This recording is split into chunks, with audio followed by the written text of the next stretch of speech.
हम MCU की series देख रहे हैं। वैसे तो MCU का 5th part the incredible Hulk है, लेकिन 2003 में आई हल्क देखने पर हमें द इनक्रेडिबल हल्क 2008 अच्छे से समझ आएगी, क्योंकि हल्क 2003 में ही हल्क का ओरिजिन बताया गया है। मूवी की शुरुआत में हम एक जेनेटिक्स वैज्ञानिक डेविड बैनर को देखते हैं, जो जानवरों पर ऐसा प्रयोग कर रहा था जिससे जानवरों का शरीर इतना मजबूत हो जाए कि वो अपनी सुरक्षा कर सके। प्रयोग करते हुए वह सोचता है कि क्यों ना ये प्रयोग इंसानी शरीर पर किया जाए और शरीर को इतना मजबूत बना दिया जाए कि उसे किसी भी हथियार या जहर से नुकसान न पहुंचाया जा सके। लेकिन US गवर्नमेंट उसे ये प्रयोग इंसानों पर करने से मना कर देती है, इसलिए बैनर ये प्रयोग अपनी बॉडी पर करता है, जिससे उसके शरीर में होने वाले बदलाव उसके नवजात बच्चे ब्रूस बैनर में आ जाते हैं। वो अपने बेटे पर भी प्रयोग शुरू कर देता है। कुछ समय बाद जब ब्रूस थोड़ा बड़ा होता है तो उसका ब्लड सैंपल टेस्ट करने पर डेविड को पता चलता है कि उसके बेटे ब्रूस में कुछ अजीब से बदलाव पैदा हो गए हैं, जिससे ब्रूस को किसी भी चोट का कोई असर नहीं होता था। वो इसका इलाज ढूंढने लगता है, लेकिन जब आर्मी ऑफिसर थेडियस रोज को पता चलता है कि डेविड ने इंसानी शरीर पर प्रयोग किया है, तो वो उसे गवर्नमेंट प्रोजेक्ट से बाहर कर देता है। गुस्से में डेविड पूरी लैब में गामा रेस को ऑन करके लैब को तबाह कर देता है और घर आकर अपनी पत्नी को एक रूम में ले जाकर उससे बहस करने लगता है, जिसे ब्रूस बाहर खड़ा होकर सुनता रहता है। तभी सीन बदलता है और हम ब्रूस को देखते हैं, जो अब बड़ा हो चुका है और कॉलेज जाने के लिए तैयार हो रहा था। ब्रूस यहाँ एक लेडी मिस क्रेंसलर के साथ रह रहा है, जिसे वो अपनी मदर मानता है। उसे बताया जाता है कि उसके माता पिता बचपन में ही मर गए थे। कई साल बीत जाते हैं और अब ब्रूस भी एक वैज्ञानिक बन चुका है और बर्की में स्थित एक परमाणु जीव विज्ञान संस्थान में काम करता है। यहीं पर उसके साथ बेटी रोज नाम की एक लड़की भी काम करती है। बेटी और ब्रूस कुछ समय पहले रिलेशनशिप में थे, लेकिन ब्रूस के अपने आप में खोने रहने की वजह से बेटी उससे अलग हो जाती है। यहीं पर उनके साथ उनका एक कलीग भी होता है। ये सभी यहाँ ऐसे प्रोजेक्ट पर काम करते हैं जिसमें जीव पर गामा किरणों की मदद से उसके घावों और बीमारियों को बहुत ही जल्दी ठीक किया जा सके। दूसरे दिन ग्लेन बेटी से मिलने ऑफिस आता है। ग्लेन एक आर्मी ऑफिसर था जो अब जॉब छोड़कर बेटी के पिता जनरल थेडियस रोज के साथ काम करता है और आर्मी की सभी लैब का जिम्मा उस पर होता है। बेटी और ब्रूस के काम को देखते हुए ग्लेन उन्हें अपनी कंपनी में काम करने का ऑफर देता है ताकि वो अच्छा पैसा कमा सके, लेकिन बेटी और ब्रूस उसे मना कर देते हैं, क्योंकि वो अपने प्रयोग को लोगों के भले में लगाना चाहते हैं, ना कि उससे पैसा कमाना। सीन बदलता है और रात में हम एक बूढ़े इंसान को लैब में जाते हुए देखते हैं। दरअसल वो इंसान ब्रूस का पिता डेविड बैनर था और वो यहाँ से ब्रूस का बाल लेकर चला जाता है। इधर ब्रूस रात को सपने में अपने माता पिता को झगड़ते हुए देखता है और अचानक से उठ जाता है। खिड़की के बाहर देखने पर उसे अंधेरे में एक लंबे बालों वाला इंसान और 3 कुत्ते दिखाई देते हैं। दरअसल वो ब्रूस का पिता डेविड था, जो ब्रूस पर नजर रख रहा था। अब वो अपने घर आकर ब्रूस के बाल से DNA निकाल लेता है। इधर लैब में वायर मिस्टेक होने से ब्रूस का कलीग उसे ठीक करने लगता है। वो हेल्प के लिए ब्रूस को बुलाता है और तभी वायर शॉर्ट हो जाता है। गामा रेज निकलने वाली होती है। ब्रूस अपने कलीग की जान बचाने के लिए मशीन के सामने आ जाता है और सारी गामा रेज उसकी बॉडी एब्जॉर्ब कर लेती है और दूसरे ही पल हॉस्पिटल में उसकी आंख खुलती है। वो बेटी को बताता है कि उसकी बॉडी पहले से बेहतर महसूस कर रही है। उसकी घुटने में होने वाला दर्द भी खत्म हो गया है। अब रात में जब ब्रूस की आंख खुलती है तो उसके सामने उसके पिता डेविड बैनर होते हैं। वो ब्रूस को बताते हैं कि वो उसके पिता हैं और उससे सच छुपाया गया था। वो उसे बेटी से दूर रहने के लिए कहते हैं और उसे बताने लगते हैं कि गामा रेस से उसको क्यों कुछ नहीं हुआ, परंतु ब्रूस उन्हें जाने के लिए कहता है और चिल्लाकर उन्हें भगा देता है। दूसरी तरफ जनरल रोज अपनी बेटी से मिलने आते हैं और उसे कहते हैं कि उसे ब्रूस से दूर रहना चाहिए। तुम उसके बारे में पूरा सच नहीं जानती हो। दरअसल जनरल रोज वही आर्मी ऑफिसर है जिन्होंने ब्रूस के पिता डेविड बैनर को गवर्नमेंट प्रोजेक्ट से बाहर कर दिया था। सीन बदलता है और हम देखते हैं ब्रूस लैब में अपने ब्लड की जांच करता है, जिसमें उसे अपने शरीर में अनोखा बदलाव दिखाई देता है। तभी उसे अपने बचपन की यादें आने लगती है और उसका शरीर एक विशालकाय हल्क में बदल जाता है और वो गुस्से में पूरी लैब को तबाह कर देता है। इधर उसके पिता डेविड उसे देख रहे होते हैं और वो अपने पिता को पास आकर कर देखता है। तभी उसे अपनी माँ याद आने लगती है और वो छत तोड़कर बाहर भाग जाता है। सुबह जब बेटी ब्रूस से मिलने उसके घर आती है तो वो उसे बेड पर बिना कपड़ों के फटे हुए पेंट में सोते हुए देखती है। वो उसे बताती है कि कल लैब में कुछ हादसा हुआ था, क्या तुम वहाँ थे? ब्रूस कहता है कि वो वहाँ नहीं था, परंतु उसे बहुत बुरा सपना आया था और एक बूढ़ा आदमी लैब में था जो उसे कह रहा था कि वो उसका पिता है और वो आदमी लैब में नया सफाई कर्मचारी है। तभी बेटी के पिता जनरल रोस वहाँ आ जाते हैं और ब्रूस से पूछताछ करने के लिए बेटी को बाहर भेज देते हैं। बेटी वहाँ से सीधे डेविड के घर पहुँच जाती है, जिसके बारे में ब्रूस ने उसे बताया था।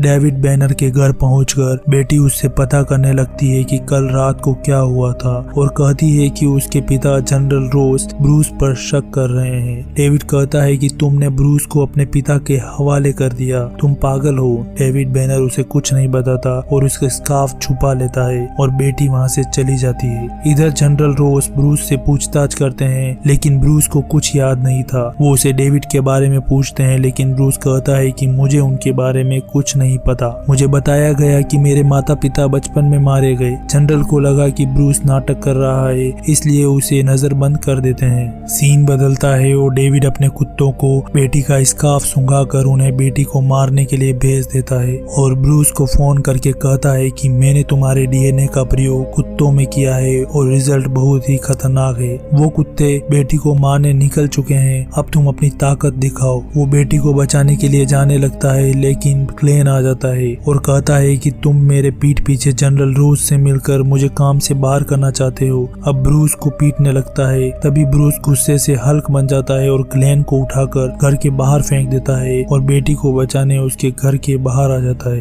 बेटी को घर के बाहर कुछ हलचल महसूस होती है। वो बाहर आकर देखती है और हल्क को देखकर चौंक जाती है। हल्क की आंखें देखकर वो पहचान लेती है कि वो ब्रूस बैनर है। तभी वो खूंखार कुत्ते बेटी को मारने आ जाते हैं। ब्रूस बेटी को कार में बिठाकर कुत्तों पर टूट पड़ता है। वो कुत्ते काफी बड़े बड़े और खूंखार थे, क्योंकि डेविड ने उनमें ब्रूस का डीएनए यूज किया था। उनके बीच एक खतरनाक फाइट होती है और अंत में ब्रूस उन कुत्तों को मार देता है और अब पानी में जाकर अपना फेस देखता है और वापस नॉर्मल हो जाता है। बेटी उसे अंदर ले आती है और कंबल उड़ा देती है। ब्रूस बेटी को बताता है कि डेविड मेरे पिता है और उन्होंने मुझे ऐसा बना दिया है। सुबह बेटी ब्रूस को ठीक करने के लिए अपने पिता को कॉल करती है और कुछ देर बाद उसके पिता कमांडो भेजकर ब्रूस को बेहोश करके दूर रेगिस्तान में एक अंडरग्राउंड आर्मी बेस में लेकर आ जाते हैं और उसे बेहोश करके रखा जाता है। बेटी अपने पिता को कहती है कि आपने उसे ठीक करने के लिए कहा था, लेकिन उसे बेहोश करके रखा हुआ है। जनरल रोस उसे समझाते हैं कि जो ठीक होगा वही किया जाएगा, लेकिन बेटी कहती है कि एक साइंटिस्ट होने के नाते मुझे अपनी तरफ से उसे ठीक करने का मौका दिया जाए और जनरल रोस मान जाते हैं। इधर पुलिस डेविड की खोज में लग जाती है। डेविड को जब पता चलता है कि उसके बेटे को जनरल रोस ने पकड़ लिया है तो वह ब्रूस के डीएनए का प्रयोग अपनी बॉडी में करता है और गामा रेस का प्रयोग अपने ऊपर करता है। उसमें हल्क जैसा परिवर्तन तो नहीं आता, किंतु उसमें एक नई एबिलिटी विकसित हो जाती है जिससे वो किसी भी चीज से ऊर्जा हासिल कर सकता था। तभी एक गार्ड वहाँ आ जाता है। बैनर उसे मार कर वहाँ से भाग जाता है। दूसरी तरफ बेटी ब्रूस को बाहरी वातावरण में लाकर उसके पुराने घर लेकर आती है ताकि उसे कुछ याद आए और वो कुछ बता पाए, लेकिन उसे कुछ याद नहीं आता। दूसरे दिन जब बेटी ब्रूस से मिलने आती है तो उसे मिलने नहीं दिया जाता। जब वो अपने पिता से बात करती है तो जनरल बताते हैं कि नेशनल सिक्योरिटी एजेंसी ब्रूस को अपने साथ ले जाना चाहती है और वो हल्क पर जांच करके बहुत सारा पैसा कमाना चाहते हैं। क्लेन ने मेरे साथ धोखा किया और मेरे पीठ पीछे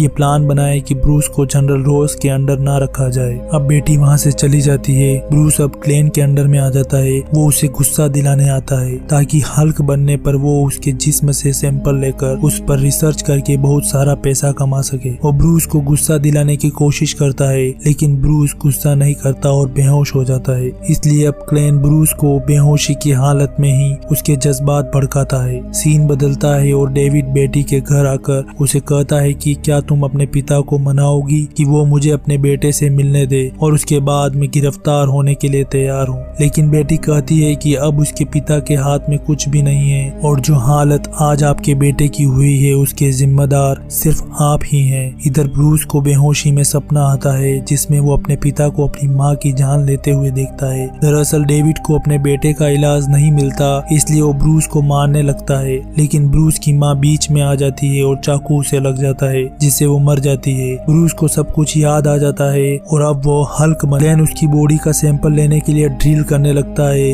लेकिन उसकी बॉडी इतनी मजबूत हो जाती है कि ड्रिल ही नहीं हो पाता और अब वो ग्लास तोड़कर टैंक से बाहर आ जाता है। ग्लेन बेहोशी की गैस छोड़ता है, लेकिन हल्क पर कोई असर नहीं होता और वो सब कुछ तोड़ने लगता है। जब ये बात जनरल को पता चलती है तो वो ग्लेन को ये ऑपरेशन बंद करने के लिए कहता है और ये जगह खाली करने के लिए भी कहता है, लेकिन ग्लेन उनकी बात नहीं मानता और सैंपल लेने के लिए हल्क पर जाक फायर करता है जिससे वो उसमें फंस जाए। जैसे ही ग्लेन सैंपल लेने की कोशिश करता है, हल्क जाक को तोड़कर बाहर आ जाता है। ग्लेन के फायर करने पर गोली हल्क की बॉडी पर लगकर ग्लेन के पीछे वाली दीवार में धंस जाती है और ब्लास्ट होते ही ग्लेन मारा जाता है। अब हल्क सब कुछ तोड़ता हुआ बाहर का रास्ता खोजने लगता है, लेकिन उसे कुछ समझ नहीं आ रहा था और जनरल के सैनिकों के फायर करने पर भी उस पर गोलियों का कोई असर नहीं हो रहा था। जनरल को लगा कि हम उसे बाहर देख लेंगे, इसलिए सब लाइट ऑफ करके उसे बाहर का रास्ता दिखाया जाता है, जिससे वो बाहर आ जाता है और वहाँ से जाने लगता है। वो बहुत ऊंची और लंबी छलांग लगाता हुआ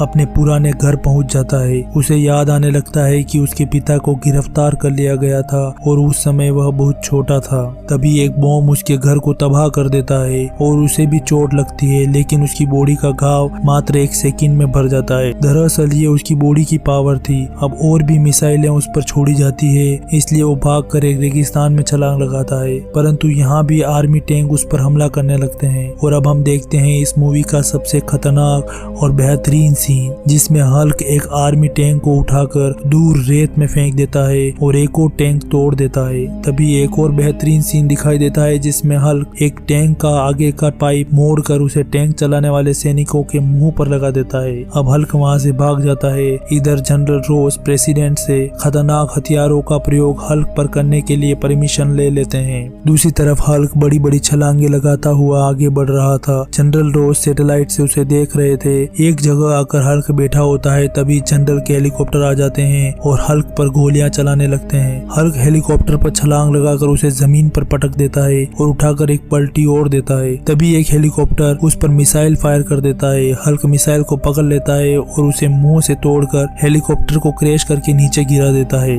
अब वो भागते हुए कुछ बड़ी बड़ी चट्टानों के बीच छुप जाता है। हेलीकॉप्टर्स सभी चट्टानों की चटनी बना देते हैं और सोचते हैं कि हल्क उनके बीच दबकर मर गया है और चले जाते हैं, लेकिन हल्क कैसे मर सकता था? वो चट्टानों के मलबे से बाहर निकल आता है। इधर वापस जाते हुए जनरल को कंट्रोल रूम से सूचना मिलती है कि हल्क अभी तक जिंदा है और शहर की ओर बढ़ रहा है। जनरल फाइटर प्लेन से उस पर हमला करके उसका रास्ता रोकने का ऑर्डर देते हैं और बेटी को कॉल करके कहते हैं कि शायद ब्रूस तुम्हें ढूंढते हुए आ रहा है, तुम आर्मी बेस पर ही रहना। बेटी बताती है कि पुलिस ने ब्रूस के पिता डेविड को भी गिरफ्तार कर लिया है। दूसरी तरफ फाइटर प्लेन हल्क पर हमला करने लगते हैं। एक फाइटर प्लेन गलती से पुल पर टकराने वाला होता है, तभी हल्क उसे बचाने के लिए उस पर छलांग लगा देता है, जिससे प्लेन बच जाता है। अब जनरल के ऑर्डर पर पायलट हल्क को बहुत ऊपर तक ले जाता है, जिससे हल्क के ऊपर बर्फ जमने लगती है और वो बेहोश होकर नीचे गिरने लगता है और आकर सीधा पानी में गिर जाता है। उसे मारने के लिए पानी में मिसाइलें दागी जाती है। जनरल बेटी को कहते हैं कि उसे मारने के अलावा हमारे पास कोई रास्ता नहीं है, तुम जानती हो वो तुम्हारे पास ही आ रहा है।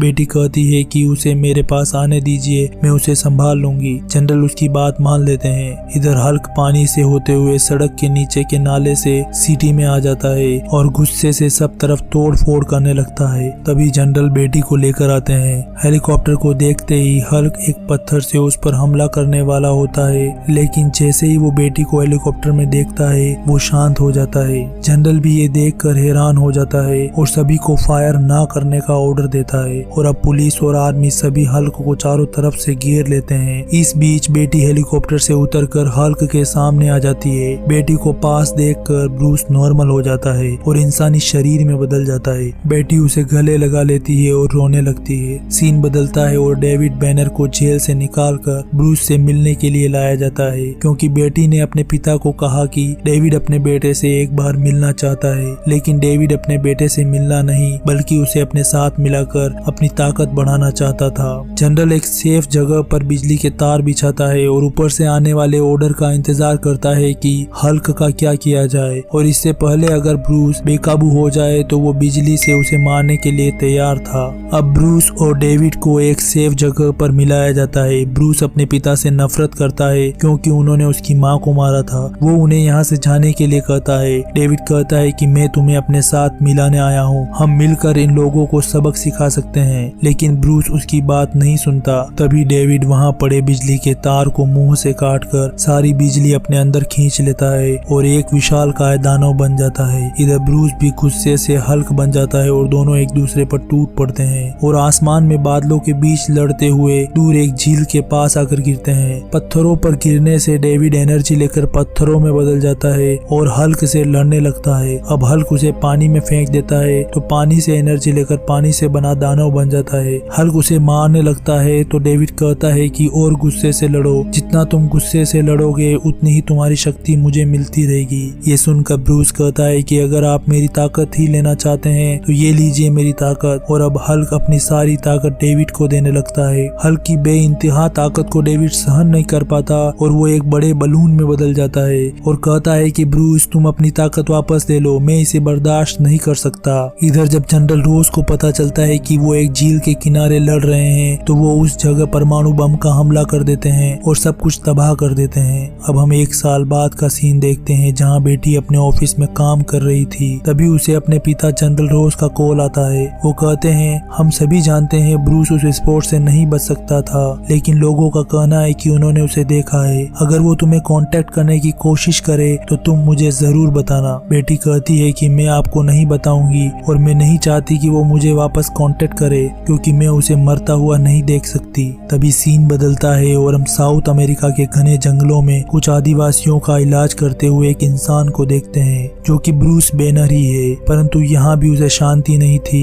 क्योंकि कुछ जंगली लुटेरे उसे लूटने आ जाते हैं। वो उन्हें कहता है कि तुम मुझे गुस्सा मत दिलाओ और तभी उसकी आंखें ग्रीन हो जाती है। शायद अब ब्रूस ने अपने गुस्से पर काबू पाना सीख लिया है और यहीं पर मूवी खत्म हो जाती है। वीडियो पसंद आई हो तो लाइक करें और कोई कमी हो तो कमेंट में जरूर बताएं। इसी तरह की वीडियो देखने के लिए हमारे चैनल को सब्सक्राइब जरूर करें।